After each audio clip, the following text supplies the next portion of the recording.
La fecha es el 14 de marzo de 1945. Un solo bombardero Avo Lancaster llega a una pista de aterrizaje en Lincolnshire, Inglaterra.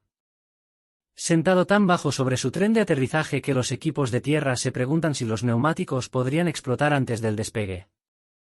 Dentro de su vientre cuelga una bomba que pesa más que algunos aviones de combate.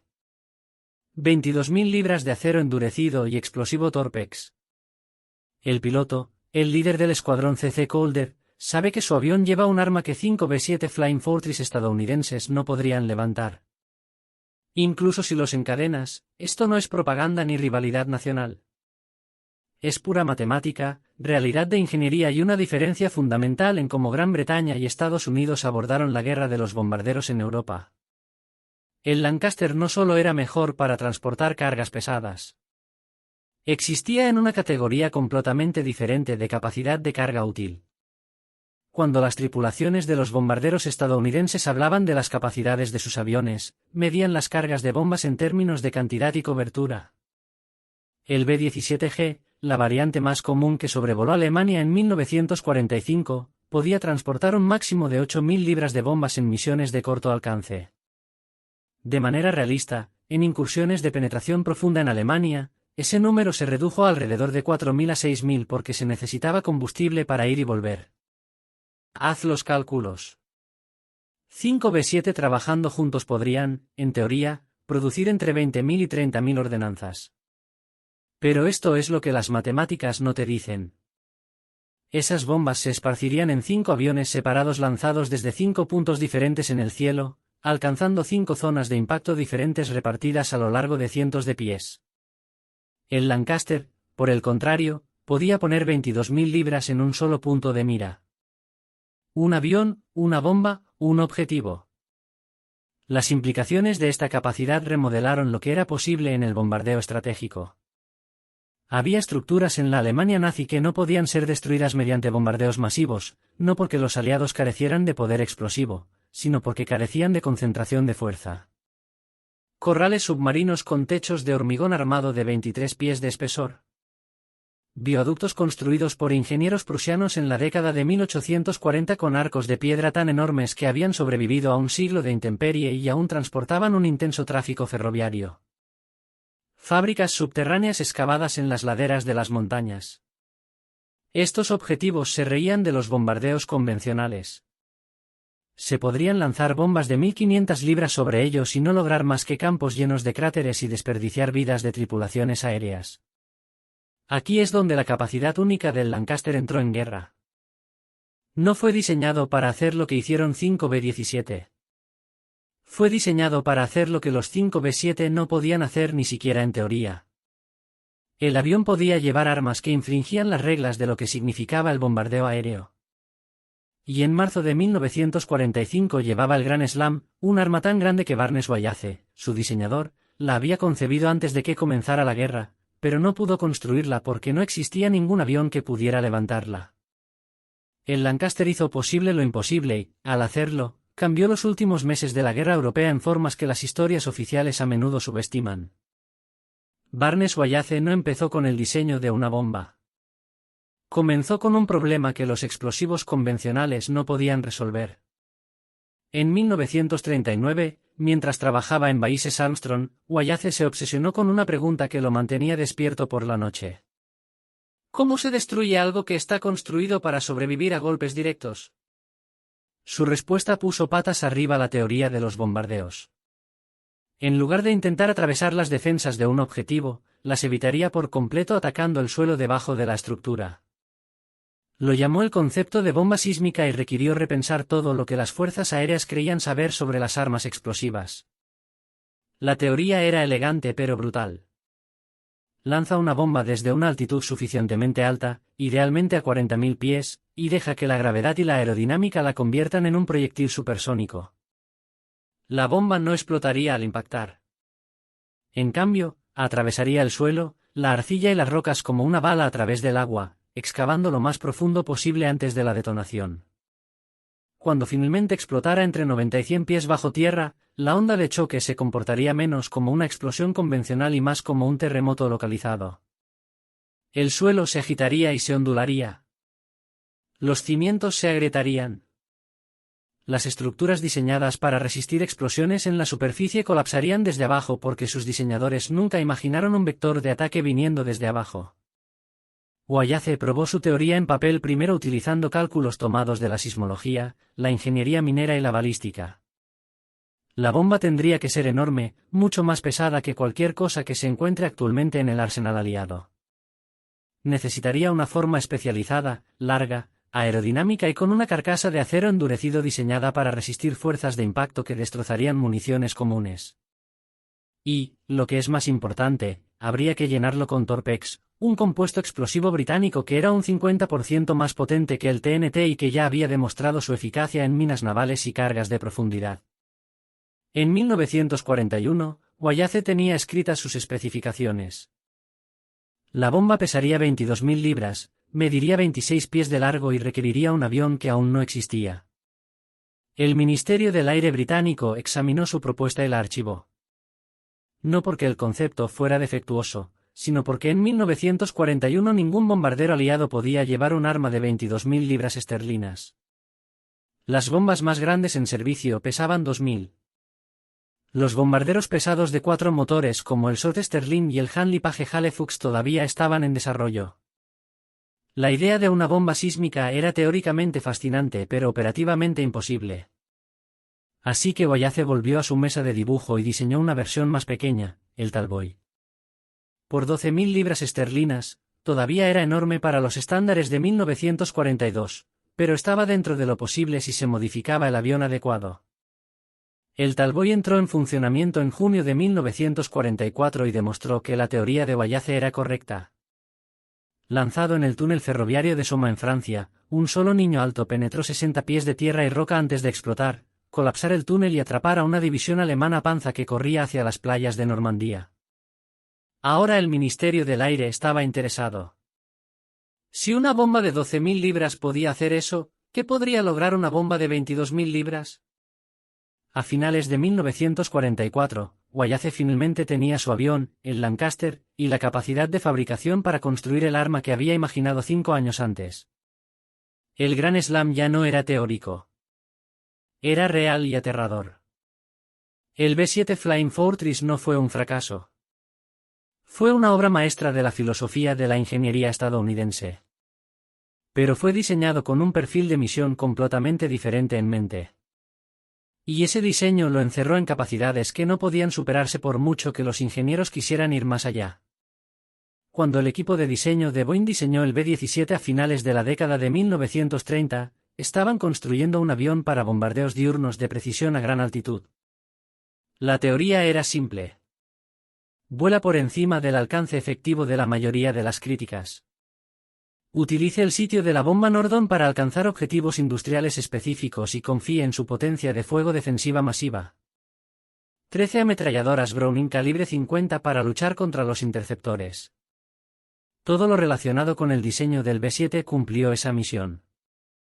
Todo lo relacionado con su diseño también hacía imposible transportar municiones superpesadas. Comience con la bahía de bombas. El compartimiento de armas interno del B-7 medía aproximadamente 11 pies de largo y poco más de 3 pies de ancho en su máximo. Estaba dividido en 2 secciones divididas por una viga estructural que sostenía el ala del avión. Esto no fue un defecto de diseño. Fue una elección deliberada. Esa viga central soportaba cargas estructurales masivas, manteniendo las alas unidas durante maniobras de alta G y aterrizajes bruscos. No se podía eliminar sin debilitar fundamentalmente la estructura del avión.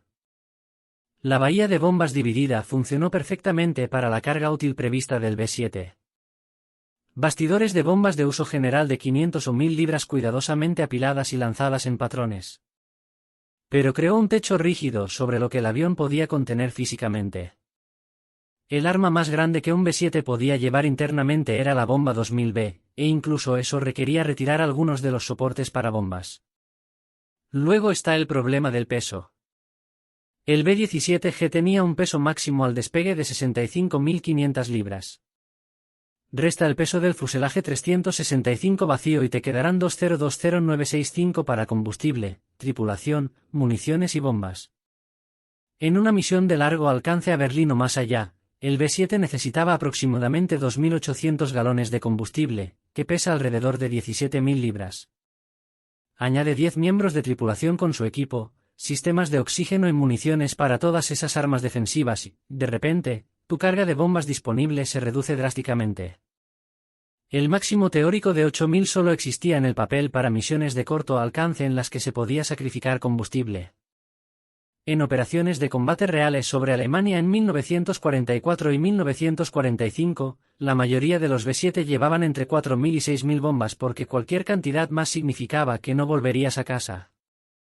La doctrina estadounidense del bombardeo estratégico no vio esto como una limitación. Lo consideró una solución óptima. La USAF creía en formaciones masivas de bombarderos que saturaban un área objetivo con cientos de bombas más pequeñas. La teoría era que la precisión significaba colocar suficientes explosivos sobre una zona objetivo general como para que algo importante fuera alcanzado. Un solo B-7 no podría destruir una fábrica de rodamientos de bolas, pero 300 B-7 lanzando 1.200 toneladas de bombas podrían destruir todo el complejo industrial. Este enfoque funcionó para objetivos de área como ciudades, ferrocarriles y distritos fabriles. Falló completamente contra objetivos puntuales como corrales submarinos, viaductos masivos o búnkeres subterráneos donde se necesitaba profundidad de penetración y fuerza explosiva concentrada, no área de cobertura. El B-17 nunca iba a tener un gran slam. La bomba tenía 26 pies de largo, más del doble de la longitud del compartimiento de bombas del B-7. Pesaba casi 3 veces la carga máxima de bombas del B-7 y más de la mitad de la capacidad de carga útil total del avión, incluido el combustible. No se podía modificar la forma de salir de estas limitaciones. El B-7 era lo que era, un avión brillante construido para una misión específica de la que los bombardeos superpesados simplemente no formaban parte. El Lancaster existió porque los británicos hicieron una apuesta calculada en 1940 de que cuanto más grande, mejor y estaban dispuestos a sacrificar otras capacidades para llegar allí. Cuando el equipo de diseño de Abo dirigido por Roy Chadwick comenzó a trabajar en lo que se convertiría en el Lancaster, no intentaban igualar el B-7. Estaban tratando de superarlo por un factor de 3. El avión que surgió fue un bombardero pesado de 4 motores con una prioridad primordial. Máxima capacidad de bomba con máxima flexibilidad. Todas las demás consideraciones, armamento defensivo, comodidad de la tripulación, alcance operativo, quedaron en segundo lugar después de la cuestión de cuánto poder destructivo se podía colgar debajo de las alas y entregar a un objetivo. La innovación clave fue la propia bahía de bombas. La bahía de armas interna del Lancaster medía 33 pies de largo y corría ininterrumpidamente desde justo detrás de la cabina hasta muy por detrás de las alas. Ninguna viga divisoria central, ninguna interrupción estructural, solo una enorme caverna que podría tragar armas que el resto del mundo consideraba demasiado grandes para ser lanzadas por aire. La configuración estándar permitía 14.000 libras de bombas, que ya excedían el máximo del B-7. Pero Chadwick y su equipo sabían que esa cifra era solo el comienzo. Diseñaron las puertas de la bahía de bombas para que fueran removibles y reemplazables con carenados abultados que se extendían hacia abajo, creando aún más volumen interno. Cuando se instaló la modificación de la bahía abultada, el Lancaster podía acomodar armas de hasta 33 pies de largo y transportar pesos que no deberían haber sido aerodinámicamente posibles. La ingeniería estructural requerida para realizar esta obra fue extraordinaria. El fuselaje del Lancaster utilizaba una estructura de inspiración geodésica con enormes largueros de carga a lo largo de todo el avión. Las alas estaban unidas a un nodo estructural central que distribuía el peso en múltiples puntos de tensión en lugar de concentrarlo en una sola viga. Esto significaba que el avión podía manejar cargas asimétricas y cambios extremos del centro de gravedad que destrozarían a otros bombarderos. Cuando colgabas un gran slam de 22.000 libras debajo de un Lancaster, el centro de gravedad del avión se desplazaba dramáticamente hacia atrás y hacia abajo.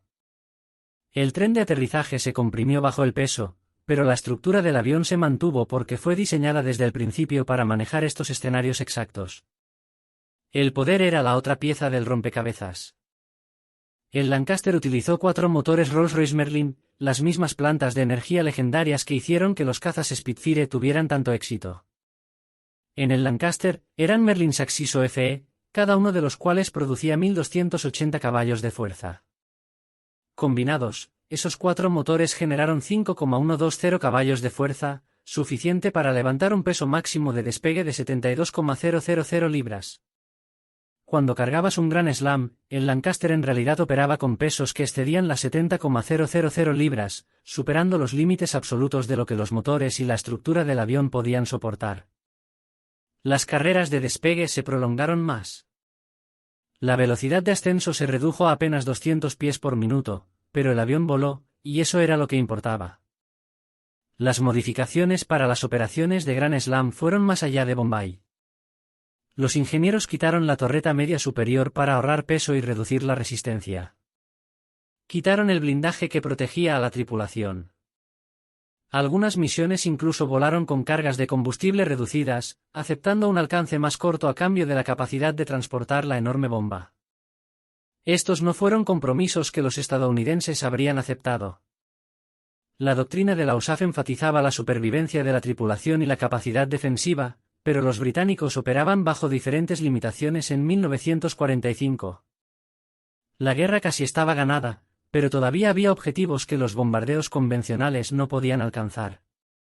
El Lancaster, con su abultado compartimento de bombas, dio al mando de los bombarderos una capacidad que no existía en ningún otro lugar del arsenal aliado. La capacidad de lanzar un arma de tamaño y potencia sin precedentes a un único punto preciso.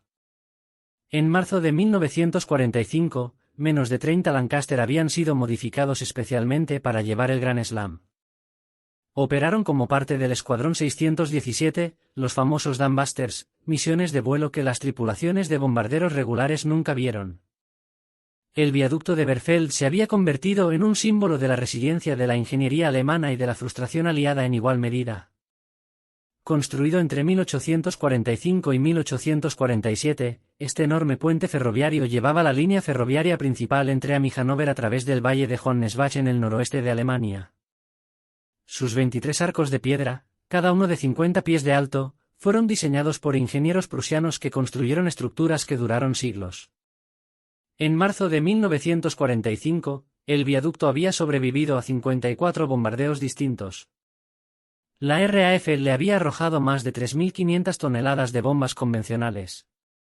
Los B-17 y B-24 estadounidenses habían añadido sus propios intentos. Los campos circundantes estaban llenos de cráteres.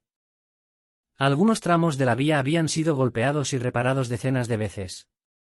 Pero el viaducto en sí, esos enormes arcos de piedra, permanecieron en pie, todavía transportando el tráfico militar alemán hacia las cada vez más reducidas líneas del frente. No se trataba solo de un puente. El viaducto de Berfeld representaba todo lo que estaba mal en los bombardeos estratégicos contra infraestructuras reforzadas. Podrías golpear cerca de él. Podrías rodearlo. Pero, en realidad, destruir una mampostería del siglo XIX construida con arcos de 1 metro de espesor requirió algo que los bombardeos convencionales no podían lograr. Fuerza de penetración concentrada en un único punto estructural. Los arcos del viaducto distribuyeron el peso con tanta eficiencia que incluso los impactos directos de bombas de 2.000 libras simplemente rompieron la piedra. La estructura era demasiado masiva, demasiado bien diseñada y demasiado sólida para ser destruida por explosiones en la superficie. El Escuadrón 617 recibió la orden el 13 de marzo de 1945. Un Lancaster, un Grand Slam, un objetivo. El líder del escuadrón, Ceder, pilotearía el Lancaster modificado que llevaba la bomba sísmica. El perfil de la misión era inusual incluso para los estándares del mando de los bombarderos. El Lancaster volaría solo, sin formación ni escolta de cazas, durante la mayor parte de la ruta. Se elevaría a 20.000 pies sobre el objetivo, mucho más alto de lo normal para un bombardeo de precisión porque el Grand Slam necesitaba altitud para alcanzar su velocidad terminal. El lugar de la bomba sería el avanzado Mark XV y el bombardeo se realizaría visualmente a la luz del día. Todo lo relacionado con la misión violaba la doctrina estándar, pero la doctrina estándar ya había fallado 54 veces. El 14 de marzo amaneció con cielo despejado sobre Lincolnshire. Rara suerte para una misión de bombardeo de precisión. Llamado así porque Lancaster despegó a las 9:45 horas de Herón, luchando en el aire con su carga útil de 22.000 libras, arrastrando el avión hacia abajo. El ascenso a la altitud operativa duró 45 minutos. Los 4 motores Merlin chirriaban a máxima potencia para levantar al bombardero sobrecargado. Cuando cruzaron el espacio aéreo alemán, el Lancaster estaba solo en un cielo hostil, demasiado pesado para maniobrar agresivamente si aparecían cazas. Pero la fuerza de los cazas alemanes se había derrumbado en marzo de 1945. La mayoría de los aviones restantes de la Luftwaffe quedaron en tierra por falta de combustible. El Lancaster siguió volando sin ser molestado. A las 12 del mediodía y 47 apareció el viaducto de Berfeld. Cude puso al Lancaster en su carrera de bombardeo, manteniéndose estable a 20.000 pies mientras el apuntador de la bomba alineaba el tiro. El Gran Slam colgaba en el compartimiento de bombas abierto, con sus aletas estabilizadoras visibles debajo del vientre del avión. A las 12 del mediodía y 49 se disparó el arma. Por un momento, pareció que no pasaba nada. El Gran Slam desapareció tan rápidamente que casi parecía como si simplemente hubiera desaparecido. Luego vino el peso. Un Gran Slam que cae desde 20.000 pies tarda aproximadamente 40 segundos en impactar. Podría inclinar el Lancaster con fuerza para alejarse de la zona de la explosión, sin saber exactamente qué esperar. Nunca antes nadie había dejado caer uno de estos en un puente. La bomba cayó a 30 pies de la base del bioideducto y penetró profundamente en la tierra antes de detonar. La explosión, cuando se produjo, no fue la espectacular bola de fuego de las bombas convencionales. Fue algo diferente. Una onda de choque agitada y ondulante que viajó a través del suelo mismo. 2 de los enormes arcos de piedra se derrumbaron inmediatamente, sus cimientos destrozados por fuerzas subterráneas para las que nunca fueron diseñados para resistir. Una sección de 200 pies del viaducto caía hacia el valle. Lo que ocurrió bajo el viaducto de Berfeld en esos milisegundos después del impacto revela por qué el Gran Slam funcionó cuando miles de toneladas de bombas convencionales habían fallado. No se trataba solo de poder explosivo. Se trataba de física, sincronización y comprensión de cómo se comportan las ondas de choque en diferentes medios. Cuando una bomba estándar de 1000 libras explota en la superficie, aproximadamente el 95% de su energía se disipa en el aire. La explosión, el calor y la fragmentación se extienden hacia afuera en una esfera, pero solo una pequeña fracción de esa fuerza realmente penetra en el suelo. Es espectacular de ver y eficaz contra objetivos fáciles como edificios o vías de ferrocarril. Pero contra enormes estructuras de piedra construidas sobre cimientos profundos, las explosiones superficiales son casi inútiles. El Gran Slam operaba según principios completamente diferentes. Desde el momento en que abandonó la bahía de bombas de Lancaster a 20.000 pies, la aerodinámica y la gravedad lo convirtieron en un arma cinética antes de que detonara. La forma de la bomba, una lágrima larga y aerodinámica con una punta cónica de acero endurecido, fue diseñada para minimizar la resistencia del aire y maximizar la velocidad terminal. Cuando llegó al nivel del suelo, el Gran Slam viajaba a aproximadamente 750 millas por hora, justo por debajo de la velocidad del sonido. Esa velocidad combinada con 22.000 libras de masa creó energía cinética medida en millones de libras-pie. La bomba no solo caía, sino que atravesaba la Tierra como un meteoro. La carcasa de acero endurecido fue fundamental en este caso. Barnes Wallace especificó un cuerpo de acero forjado de una sola pieza con paredes lo suficientemente gruesas como para resistir fuerzas de impacto que romperían el hierro fundido o las carcasas de bombas estándar. Cuando el Gran Slam golpeó el suelo, la arcilla y la roca en 750 mT, el cono de la nariz se comprimió ligeramente pero mantuvo su forma, creando un proyectil autoexpandible que se hundió hacia abajo. El impulso de la bomba la llevó a través de capas de tierra que detendrían en seco las armas convencionales. Las investigaciones sobre mecánica del suelo realizadas después de la guerra demostraron que el Gran Slam normalmente penetraba entre 90 y 130 pies, dependiendo de la composición del suelo. En el caso de Berfeld, los estudios geológicos sugirieron una profundidad de penetración de aproximadamente 95 pies antes de que la mecha provocara la detonación. Ahora el efecto del terremoto comenzó cuando el noveno explosivo Torpex de 135 libras detonó a 95 pies bajo tierra. La explosión no tenía dónde ir excepto a través de tierra sólida. A diferencia del aire, que se comprime fácilmente y absorbe las ondas de choque, el suelo y las rocas transmiten la energía sísmica con una eficiencia brutal. ¿Qué creó la explosión? Los sismólogos llaman onda a una onda de choque que viaja a lo largo de la superficie y al mismo tiempo genera ondas de compresión que se mueven a través del subsuelo. Esta combinación produjo efectos similares a los de un terremoto de entre 4,0 y 4,5 en la escala Richter concentrado en un área pequeña. Los arcos de piedra de Viaduct construidos en la década de 1840 fueron diseñados para soportar cargas verticales, el peso de locomotoras y vagones de carga que pasaban por encima. Incluso podían soportar cargas de viento laterales y asentamientos menores del suelo, pero nunca fueron diseñados para una aceleración vertical desde abajo. Cuando la onda sísmica golpeó los cimientos del viaducto, la estructura de piedra experimentó una aceleración hacia arriba, seguida de un rápido movimiento hacia abajo a medida que el suelo se elevaba y caía. Los arcos intentaron flexionarse de maneras que su rígida construcción de piedra no podía acomodar. Las juntas de mortero que habían durado un siglo se agrietaron. La geometría del arco cuidadosamente equilibrada que había distribuido las cargas durante tanto tiempo de repente se convirtió en un problema a medida que las diferentes partes de la estructura se movían a diferentes velocidades. El efecto de camuflaje, la cavidad subterránea creada por la explosión, añadió otra capa de destrucción. La detonación del Gran Slam vaporizó todo lo que se encontraba a unos 40 pies del centro de la explosión, creando un vacío esférico en la Tierra. Cuando pasó la onda de choque, esa cavidad colapsó parcialmente, creando cambios secundarios del suelo que continuaron durante varios segundos después de la explosión inicial. Los cimientos que no habían fallado se encontraron de repente sin soporte, colgando sobre vacíos recién formados. Por eso los testigos informaron que el viaducto no explotó simplemente. Parecía hundirse y desmoronarse en etapas, como si el suelo debajo de él se hubiera vuelto líquido. La diferencia fundamental entre los bombardeos pesados estadounidenses y británicos no era qué país construía mejores aviones. Se trataba de dos filosofías incompatibles sobre cómo ganar una guerra desde el aire. Cuando colocas 5 B-17 sobre un objetivo versus un Lancaster con un Gran Slam, no solo estás comparando números de carga útil.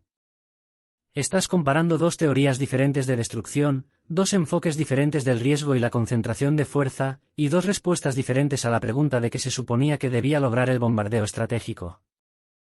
5 B-7 en una misión típica de 1945 transportarían aproximadamente entre 20.000 y 25.000 libras de bombas combinadas, aproximadamente igual en peso a un solo Gran Slam. Pero esas bombas se distribuirían en 5 aviones que volarían en formación, posiblemente repartidos en 300 a 500 pies de espacio horizontal. Cada bombardero apuntaría de forma independiente utilizando su sitio de bombardeo Nordon, tratando de alcanzar el objetivo, pero sabiendo que bombardear desde 25.000 pies con cierta precisión era más esperanza que certeza. Incluso con buenas tripulaciones y condiciones óptimas, probable error circular, el radio dentro del cual aterrizaría el 50% de las bombas era típicamente de 1000 pies o más. Esto significaba que sus 5 B-7 estaban bombardeando efectivamente un círculo de 4 millas, esperando que el objetivo estuviera en algún lugar dentro de esa zona. El patrón de distribución importa enormemente cuando se analiza el efecto destructivo real. Esas 20.000 bombas no serían 20 bombas individuales de 1000 libras. Probablemente serían una mezcla. Unas bombas de uso general de 500 libras, unas 1000 libras, tal vez algunas incendiarias, dependiendo del objetivo. Cada bomba detonaría en la superficie o cerca de ella, creando su propio cráter y zona de explosión.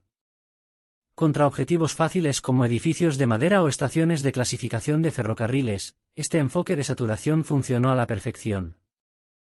Borrarías todo en ese círculo de un cuarto de milla. Pero contra un objetivo puntual endurecido, un corral submarino, un viaducto, un búnker reforzado, se lograrían daños superficiales dispersos con un efecto estructural mínimo. Es la diferencia entre arrojar un puñado de grava a un muro de piedra o golpear un mazo en un solo punto. El Lancaster con un Gran Slam representó la opción del mazo. Un avión significaba un punto de mira y en 1945, tripulaciones especialmente entrenadas en el Escuadrón 617 lograban probabilidades de error circular por debajo de 300 pies desde una altitud de 20.000 pies. Más importante aún, las 22.000 libras de fuerza explosiva impactarían en un solo lugar y penetrarían a profundidades donde las bombas convencionales nunca alcanzaron. El mecanismo destructivo no fue una explosión en la superficie. Fue una onda de choque subterránea y el colapso de los cimientos. No intentabas volar el objetivo desde afuera. Estabas tratando de hacer que la tierra debajo de ella temblara y se agitara hasta que la estructura colapsara desde abajo. El cálculo del riesgo fue otra línea divisoria entre los enfoques. 5B7 significaban 50 miembros de la tripulación aérea. Si perdías un avión debido a ataques o cazas, perdías 10 hombres, pero la misión podía continuar con 4 aviones.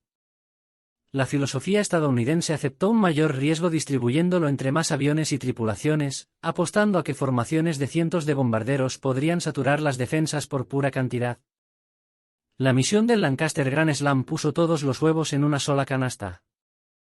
6 o 7 tripulantes, un avión, una bomba, una oportunidad. Si las críticas o una falla mecánica derribaban ese Lancaster, toda la misión fracasaba y se perdía el irreemplazable Grand Slam.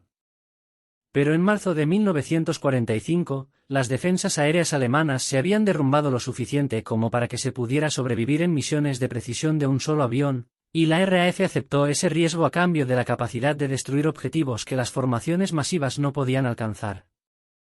La rentabilidad cuenta otra parte de la historia. Fabricar un Grand Slam costaba aproximadamente $4.000 en 1945.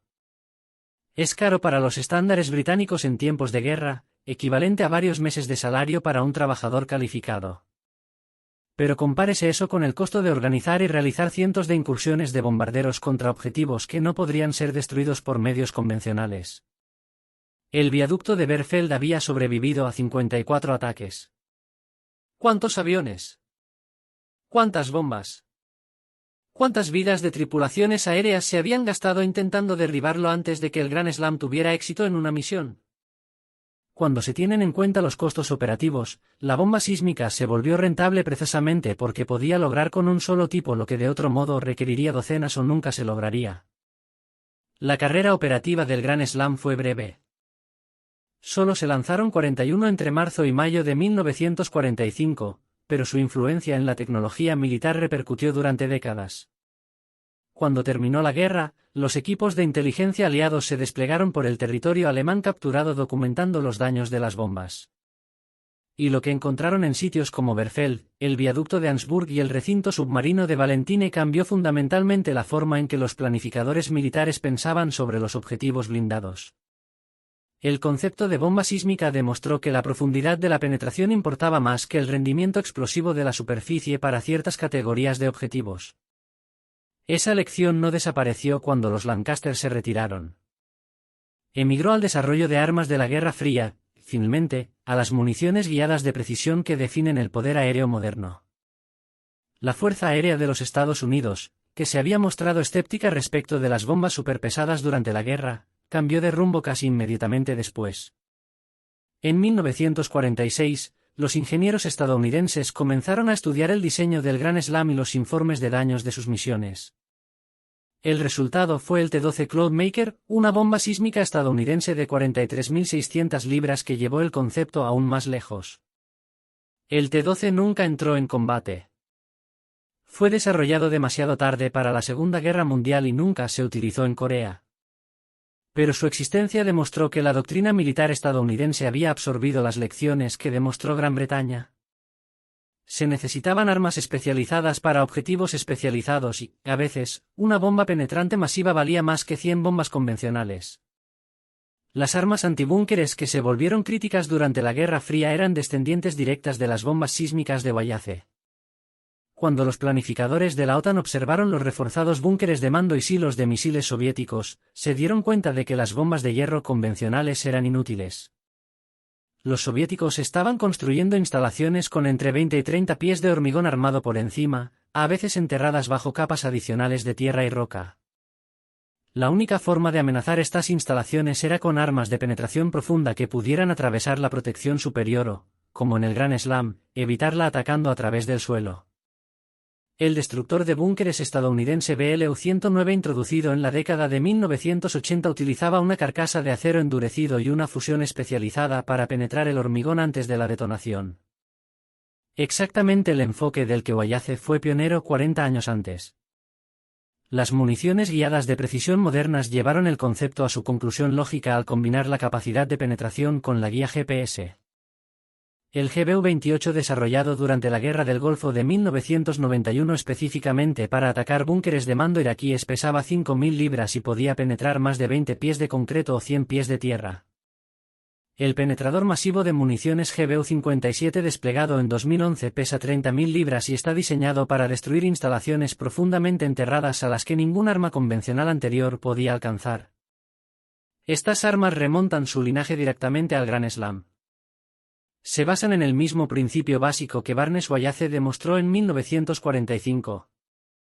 Haz que el arma sea lo suficientemente pesada, dura y precisa y podrás destruir objetivos que antes se consideraban invulnerables. La capacidad única del Lancaster también influyó en la filosofía de diseño de los bombarderos de posguerra, particularmente en Gran Bretaña. El Avro Vulcan, uno de los bombarderos sube británicos que portaban armas nucleares durante la Guerra Fría, heredó el énfasis del Lancaster en la flexibilidad de la carga útil sobre el blindaje defensivo. El Vulcan tenía un mínimo de armas, pero podía transportar una asombrosa variedad de armas en su cavernoso compartimiento de bombas, incluidas bombas nucleares de gravedad, bombas de hierro convencionales y, eventualmente, misiles antibuque. Esa elección de diseño, priorizar lo que puedes trasladar a cómo defenderte, surgió directamente de la experiencia de Lancaster. Quizás el legado más duradero sea doctrinal más que tecnológico. Lancaster y Gran Slam demostraron que ciertos objetivos requieren soluciones a medida, no solo más de lo que ya existe. Las fuerzas aéreas modernas mantienen ahora armas especializadas para misiones especializadas. Destructores de búnkeres para instalaciones reforzadas, armas termobáricas para complejos de cuevas, ojivas penetrantes para túneles subterráneos. La idea de que un arma adecuada puede lograr lo que 1000 armas equivocadas no pueden lograr. Esa es la lección que enseñó el Lancaster cada vez que despegó con una bomba demasiado grande para que la llevara cualquier otro avión aliado. El bombardero en sí está retirado desde hace mucho tiempo y se conserva en museos donde los visitantes se maravillan ante la abultada Bombay que alguna vez se tragó armas medidas en toneladas en lugar de libras. Pero el principio que demostró que la capacidad de carga útil y la especialización de armas pueden importar más que los números sigue arraigado en la forma en que los ejércitos modernos piensan sobre la guerra aérea. El Lancaster podía transportar lo que 5B-17 no podían porque estaba diseñado para resolver problemas que los 5B-7 no podían resolver. Y esa distinción marcó la diferencia cuando más importaba.